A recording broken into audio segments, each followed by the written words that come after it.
Ya, baiklah pemirsa TVRI Sport dimanapun Anda berada. Saat ini saya melaporkan langsung dari Hall B Gor Pajajaran Kota Bogor. Dan pada hari ini merupakan hari pertama sekaligus acara pembukaan dari IMAK dari cabur yaitu Sambo yang tergabung dalam PP Persambi. Dan kali ini juga hari ini ada beberapa nomor pertama yang memang sudah dipertandingkan dan tadi juga dibuka oleh Ketua Umum PP Persambi yaitu Bapak Krisna Bayu dan jajarannya. Dan saat ini saya akan mewawancarai Bapak Sekjen yaitu Pak Arnold Silalahi untuk mengetahui bagaimana perkembangan dan juga apa olahraga Sambo sebenarnya. Dan saat ini di sebelah saya sudah bersama Bapak Arnold Silalahi. Bagaimana Pak Arnold, kabarnya sehat hari ini? Sehat. Oke. Pak Arnold, tadi hari ini merupakan acara pembukaan sekaligus hari pertama gelaran cabang olahraga Sambo di AMAK dan juga sekaligus babak kualifikasi PON ya Pak. Nah Pak, gimana Pak dengan euforia dari banyaknya atlet yang hadir, pengurus dan ofisial dari berbagai provinsi, apakah gelaran tahun ini meningkat dari seri pertama atau seperti apa, boleh dijelaskan Pak? Untuk atlet yang bertanding di babak kualifikasi ini memang sekarang terjadi banyak peningkatan, terutama di jumlah provinsi yang ikut serta. Itu ada 21 provinsi, biasanya kita kalau di Kejurnas terakhir itu sekitar 17-18 peserta. Dengan jumlah atlet yang ikut bertanding ada 265 yang terdaftar, tapi ada beberapa orang, mungkin ada sekitar 4 orang yang tidak hadir. Ini sungguh sebuah animo yang sangat besar untuk olahraga yang baru berkembang di Indonesia. Memang secara organisasi baru tahun 2018 kita menjadi anggota KONI, tapi dari tahun 2010 sudah ada, hanya tidak berkembang, hanya di beberapa daerah saja yang mengembangkan olahraga bela diri Sambo ini. Jadi dengan adanya babak kualifikasi PON dan menjadi salah satu olahraga yang dipertandingkan di PON ke-21 di Aceh dan Sumut, ini menambah animo peserta Sambo, peminat olahraga Sambo di seluruh Indonesia. Pak, tadi juga dalam sesi acara pembukaan pemirsa TVRI Sport, Bapak juga menyampaikan bahwa ada 2 kategori yang dipertandingkan, ada kategori sport dan juga combat. Dan kalau boleh tahu Pak, apa perbedaan dari 2 kategori tersebut Pak? Ya, memang di olahraga Sambo ada 2 kategori. Yang pertama itu adalah sport Sambo dan yang kedua itu adalah combat Sambo. Untuk sport Sambo itu hampir sama dengan olahraga bantingan lainnya, jadi ada seperti judo, jujitsu, gulat juga ada. Jadi hanya diperbolehkan bantingan, kuncian, dan patahan saja untuk di bawahnya ya, di groundnya. Tapi untuk combat, itu combat adalah olahraga ada pukul tendang, kuncian, patahan, jadi dan cekikan. Itu yang membedakan olahraga sport Sambo dan combat Sambo.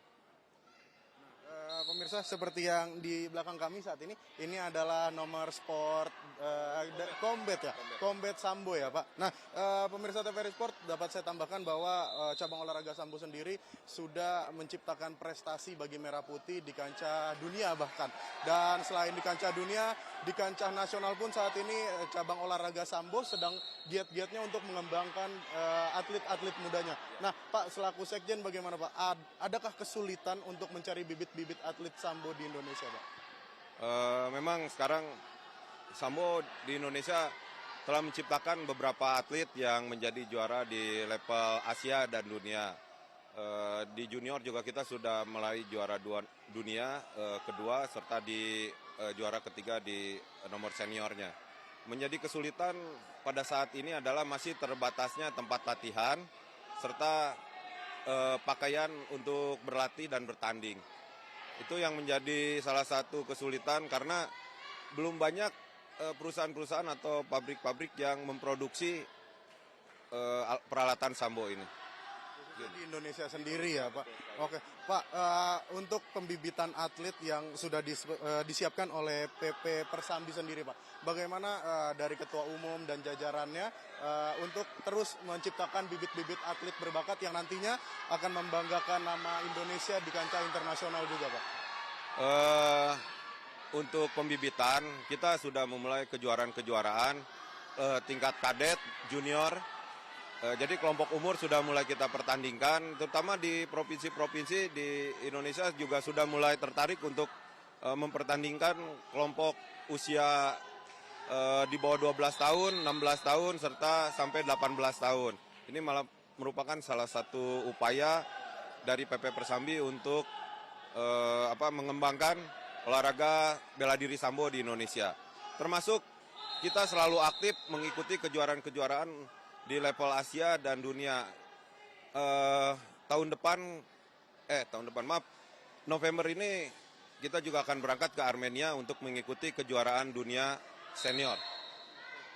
Pak, tadi juga pemirsa TVRI Sport, saat saya berbincang dengan Pak Arnold, selain atlet yang berbakat dan juga menciptakan prestasi bagi Indonesia, ada juga wasit dari cabang olahraga sambo yang juga tentunya membanggakan nama Indonesia di kancah internasional, Pak. Boleh dijelaskan wasit-wasit sambo sendiri bagaimana untuk sertifikasinya atau yang lainnya, Pak?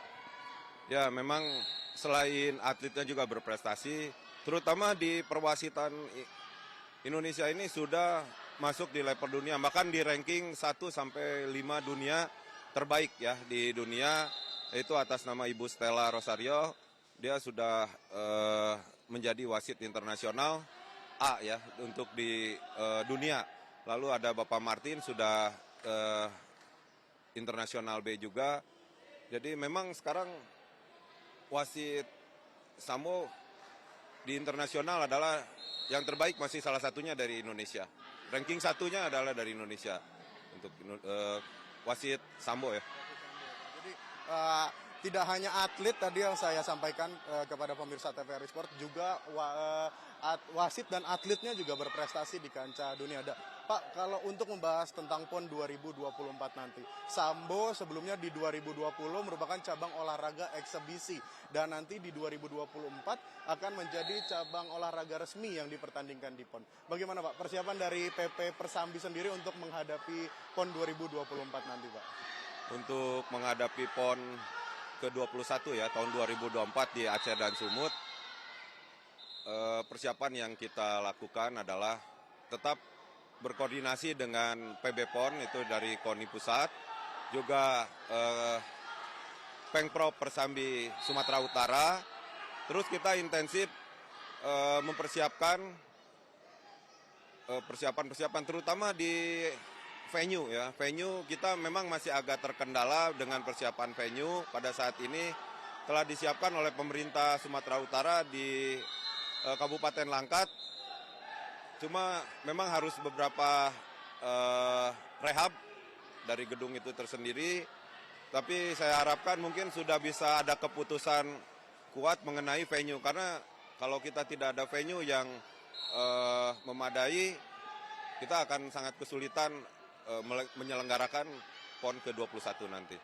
Ya. Kalau untuk peralatan sendiri, persiapan peralatan kita sudah koordinasi juga dengan pihak pemerintah Sumut dan dari PB PON. Dukungan juga untuk pengadaan peralatan pertandingan sudah ada lampu hijau, sudah di ACC juga. Lalu untuk persiapan SDM-nya sendiri kita terus mempersiapkan diri. Jadi beberapa perlengkapan yang diperlukan itu sudah kita uji coba di babak kualifikasi ini, termasuk sertifikasi wasit juga. Pada bulan Desember nanti akan diuji juga menjadi wasit Asia ya, di regional, nanti akan diuji untuk menjadi wasit internasional. Jadi pada saat PON nanti sudah banyak wasit sambo Indonesia yang bersertifikasi internasional. Baik, Pak Arnold, terima kasih atas penjelasan dari cabang olahraga sambo ini sendiri. Semoga gelaran hari pertama hingga hari terakhir nanti di IMAK dapat berjalan dengan lancar, dan juga tentunya para atlet dapat bertanding dengan sportif. Terima kasih Pak Arnold. Baiklah pemirsa TVRI Sport, itu tadi wawancara kami bersama Bapak Sekjen, yaitu Bapak Arnold Silalahi, dan dapat kami informasikan bahwa gelaran dari cabang olahraga sambo di IMAX ini sendiri berlangsung dari tanggal 26 dan berakhir pada tanggal 29 Oktober 2023 nanti. Dan pada kejuaraan ini diikuti oleh 21 provinsi dari seluruh Indonesia dengan mempertandingkan 2 kategori, dan di 2 kategori tersebut akan dipertandingkan maksud kami 18 nomor. Dan itu tadi laporan kami dari IMAX PP Persambi atau Pengurus Pusat Persatuan Sambo Indonesia dari Hall B GOR Pajajaran Bogor. Muhammad Ziko Rionovianto melaporkan.